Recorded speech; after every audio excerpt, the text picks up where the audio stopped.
యనుమల రేవంత్ రెడ్డి కాదు, కోతల రేవంత్ రెడ్డి. ఏ పథకం చూడు కోత పెట్టుడే అని మాజీ మంత్రి ఎమ్మెల్యే హరీష్ రావు అన్నారు. రేవంత్ రెడ్డి ఆయన ఇంటి పేరు యనుమల రేవంత్ రెడ్డి అంటారు. కానీ నాకు అనిపిస్తుంది ఆయన యనుమల రేవంత్ రెడ్డి కాదు, కోతల రేవంత్ రెడ్డి.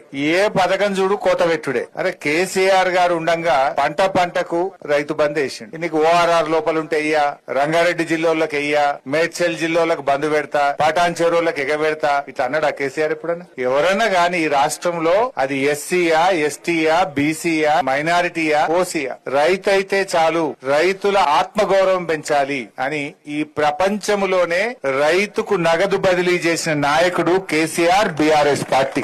రేవంత్ రెడ్డి అప్పుడు ఏం చెప్పిండు? అర్రాస్ పాట వాడిండు. ఏ కేసీఆర్ 10 ఇచ్చిండు, నేను 15,000 ఇస్తా. కేసీఆర్ ₹1,00,000 ఇచ్చిండు, నేను తులం బంగారం కలుపుతా. కేసీఆర్ 2,000 పింఛన్ ఇచ్చిండు, నేను 4,000 ఇస్తా. ఆశ చూపించిండు, అరిచేతిలో వైకుంఠం చూపించిండు. ఇప్పుడేం చేస్తున్నాడు? రేవంత్ రెడ్డి వచ్చినాక పెన్షన్లు పెంచలేదు గాని ఇచ్చే పెన్షన్లు 1,00,000 మందికి కోత పెట్టిండు. పెన్షన్లలో కోత, కరెంటులో కోత, కేసీఆర్ కిట్ లో కోత, న్యూట్రిషన్ కిట్ లో కోత, విద్యార్థుల ఫీజు రియంబర్స్మెంట్ లో కోత, రైతు బంధుల్లో కోత, ఏది చూసినా కోతలే పెడుతుంటు. అందుకే నువ్వు యనుమల రేవంత్ రెడ్డి కాదు, కోతల రేవంత్ రెడ్డివి అంట.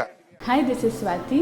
లైక్ చేయండి, షేర్ చేయండి, కమెంట్ చేయండి అండ్ సబ్స్క్రైబ్ చేయండి GRTV. Hi, this is Monica. Please like, share and subscribe GRTV.